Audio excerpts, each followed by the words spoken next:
So boys and girls champs 2018 coming up next week. And still, the pre-champs vibes is weak compared to previous years. And it's not because we know who will win champs, but I get the sense that leading into this year's champs, more and more people who are integral to the development of young athletics talent in Jamaica are slowly but surely realizing that in the wider scheme of things and in view of the bigger picture, champs is overrated. For sure, it's a one-of-a-kind spectacle.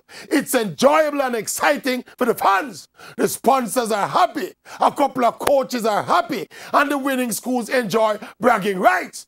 But when something is effectively destroying more potential than it's bringing through, the only logical conclusion is that in terms of securing the professional future of our top young talent, the importance of champs as a part of that process has become hugely exaggerated and overrated. Check it.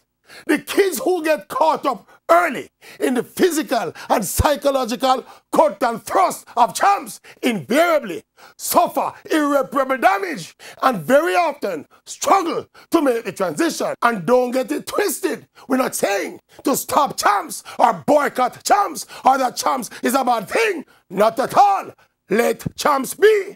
But the variable we have more control over is the talent and how we monitor, manage, and prepare this special talent, not for champs, but for the world.